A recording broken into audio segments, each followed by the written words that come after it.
Mr. Guha, Department of Managing Director, State Bank of India, Inspection and Management Department. I would like to call upon the Director. Please, sir.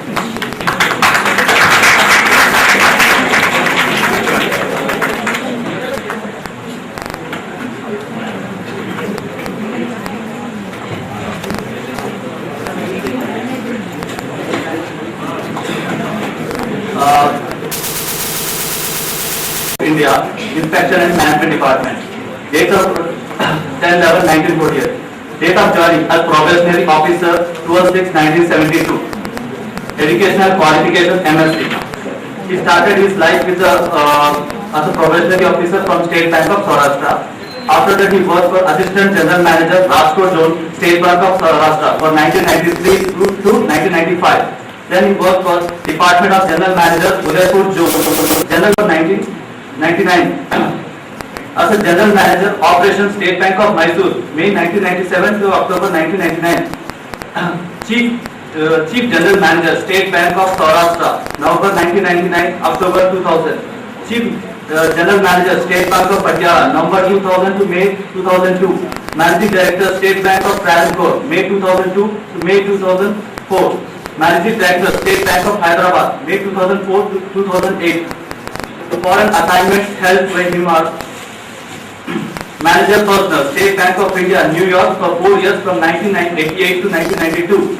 He has several membership of professional institutes, Indian Bank Association, member of the Management Committee, Indian Institute of Banking and Finance, member of the Governing Council, School of Management Studies, external member of School Board. He also traveled to several other countries which are included as UK, USA, France, and People's Republic of China to represent State Bank of Group in various meetings and conferences. We welcome you, sir. Present a bouquet to the sir.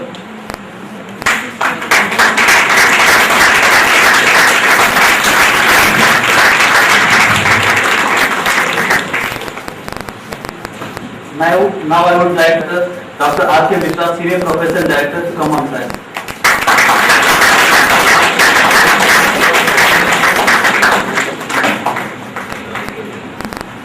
Dr. R.K. Mishra, Senior Professor and Director, Institute of Public Enterprises, Hyderabad, India. He has obtained his PhD in Economic Administration and Financial Management, SDA, the Vice President of International Association of Schools and Institutes of Administration, Brussels.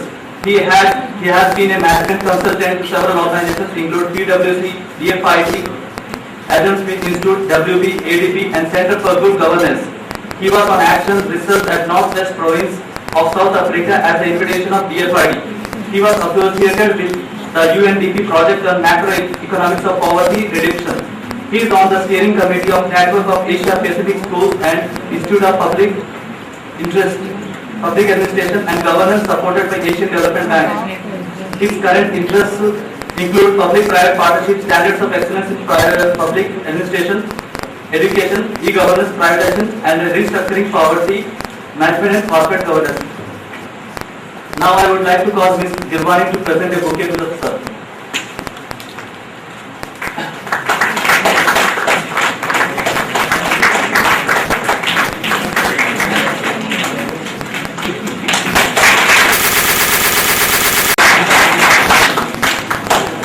Respected Guha, my colleagues from the faculty, our guests and friends. Let me once again welcome Guha, who is growing of banking, and we have seen the transformation that banking has undergone world. I don't think we can have a better person than Guha, and I request all of you to give a big clap because we are the company of very big people. And I think any description of Guha is inadequate. I had some opportunity of being by his side in many meetings. He was our chairperson of the International Risk Management Society, which is a very, very important issue before banks and the financial institutions in the country, and also in setting up the new World Financial Order. He is connected to Reserve Bank of India. He is on several committees and commissions, and his eyes and ears on banking of the finance ministry. Friends, when we talk about banking, I think something of great interest to us. From class banking, our banking has become mass banking today. No more it is banking within India, but now we are in the international world, and Guha was mentioning today, there is a special issue on banking, international banking today in economic times, and there you get to know where do we stand. Now all the banks abroad, they are looking up to India, the three top banks of the world. There is Citibank now, it's headed by an Indian. Stand Chart, they are close to India now. HSBC, it is looking to India, and HSBC has 4 regional directors, and these 4 regional directors are in Asia. I understand 35 to 40% of the profits of these international banks, they are coming from India. 15 years back, India was of no interest to them. But today, India is of greater interest to them, greater interest than what they have in their home countries. When you talk about GE, GE is a financial company, but GE is the biggest financial company outside the US. And so I think is the case with these banks. At one time, when we used to talk of HSBC, it was all Hong Kong, but it is no more Hong Kong. Hong Kong has become... I think they won't stop here. No more we are a traditional banking system. We are going to become a modern banking system. About 20 years back, I was in Italy doing a course, and I went to State Bank of India office. It was difficult for the SBI man to give me a cup of tea because at that point of time we were not in a position, the allowances were so low. But today, our bankers, they are going everywhere and they are setting up new types of banking, and they are going to beat Europeans in Europe and Americans in America. That's the state of Indian banking. We are highly technologized. Dr. Rangan has become member of parliament today. He was chief of the banking. In the name of coordination, we were nowhere. That was the first report submitted by Rangan in 1990. Computerization in banks. We have left computerization behind, and today we are talking of networking. And sitting here, you can go to any branch of State Bank of India, you can get payment. Not only that, I understand some integration is coming, and under that integration, even if you are having an account of one bank, you can draw the money from the other bank. Anything of the world is going to be possible, I think, for the banking system in the country. And no more we talk of commercial banks, no more we talk of industrial banks, no more we talk of cooperative banks, no more we talk of Indian banks, no more we talk of foreign banks, no more we talk of these things. Today we talk of universal banking system, and banks are going to become universal banks today. I think this is of great interest, and also size, I think, is becoming very, very important. I think in the times to come, there won't be any place for mosquitoes. We need to be elephant, and elephant will have to walk at a fast pace. Elephant will have to fly. Elephant just will not run on the ground. And if that's not there, then elephant is not going to be there. Elephant then will become distinct. We had so many people, 300,000 people, in terms of salaries and perks, banking is undergoing a change. In terms of productivity, banking is undergoing a change. In terms of treasury management, banking is undergoing a change. In terms of human resource development, banking is achieving a very, very great change. In terms of transparency, banking is achieving great change. But doesn't mean that banking doesn't have problems.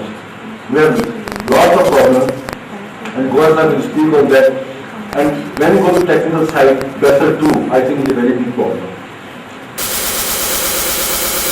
I think some countries in Europe are going to Basel III. That's a very, very important issue. How long government can fund, how long government can have equity. Then is the question of, I think, privatization of banks, which is happening in China too. In China and India together, I think they are going to be a very big force in banking. I understand 30% of the share. When we talk of our banking system, we talk of quantity of investment and quality of investment. And both in quality and quantity, India will certainly lead the pack. But the question there is, what kind of assets we have? What is the quality of assets we have? That's a very, very major issue. And some people say that if we do not change our style of working, we will do very well now. But at one point in time, Eastern University was on the verge of closure before Mr. Mittal came. So our banks, some people will affect, will also turn into gigantic entities which will just not function. So there are problems. We have the problem of asset liability management. That has been a very big problem. And if we cannot strike the balance, we cannot be everywhere. NPA is a big thing in China. They have written NPA of about $140 billion. But we cannot come to China because China has about $100,000 billion in the reserve of the Hong Kong. In our case, we have 340 and during last 20-25 days, we have lost $60 billion of reserve. We are just now $300 billion, which is what Hong Kong alone had if you exclude China. So asset, then I think it is a question of integration of people with the banking system. I was in a bank and they went on strike, and the reason was that they didn't have electricity. Therefore, they would not function. Then we told that if you put candles here, will you work? Then told them no, we will not work again also. I think the question of attitude, I think is going to be something very, very important. But overall, let me tell you, I think we have very great expectation from the banking system. Indian banks have been robust. Indian banks are a part of the modern system. Indian banks are on the lead to change themselves. Indian banks are in the transformation and are going to become the leader of the world. Not only that, they become people to Citibank, Eastern Chartered, Lehman Brothers. You find all the four MDs, they are from India. Of course, they have become US citizens now. You can take, Goldman Sachs. You find about 6 MDs are there. So, lots of changes are coming, and it's a very, very interesting period. And I think we'll get to know much more about it. Things we do not know from a very professional, very eminent banker who will get it, Amitabha. Thank you very much. To call Mr. Amitabha to talk about emerging trends in Indian banking. Students, and I find some of my old friends from the media also here. It's a paradox today that I am talking of paradigm shift in the banking and a part of the banking industry on strike. Monday there's another strike. The issue was that it's not one consolidation. I'll come to the point of consolidation a bit later, but against the backdrop of the strike today, I feel that it is really, really a big paradox that we are talking of paradigm shift, which will really come with very radical changes in the industry. I find a lot of young faces, and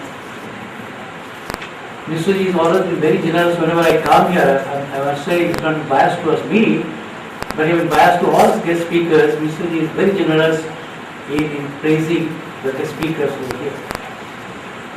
Even though I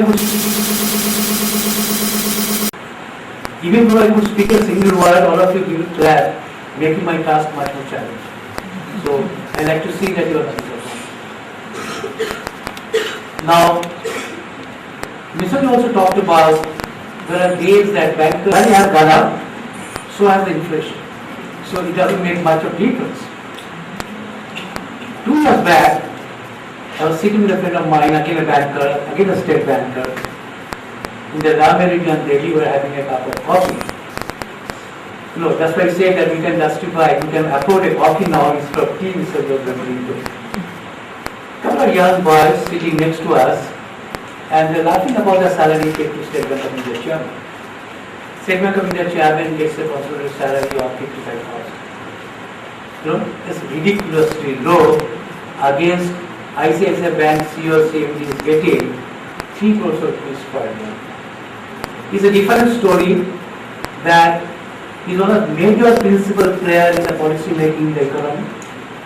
It's a different story that he has the 3rd largest house in the city of Bombay, but the fact remains that things have not changed much. That dimension I take care of it later, because that is going to be a part of the restructuring. How we are going to treat people, to retain people to get the best in the market. I have structured my presentation into level 1. I'll give you some profiling of the banking industry. I'm not going to go into the evolution. Presentation to give a flavor or 31st March 2007. Follow that, I'll take up the narrative part of it, giving what you have been able to do from 92 to 2007, then what next. I have structured that way.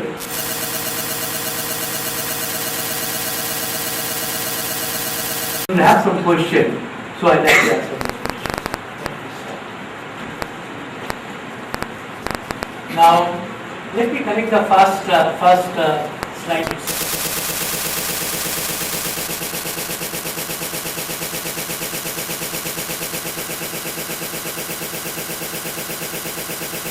there have been 2 strikes, one on Monday, another is today. Now, nationalized banks, I did not tell you that in 2 phases, private sector bank which was taken over by the government, 1969, 1980, that's 20. Regional rural banks is 105. Regional rural banks used to be 185.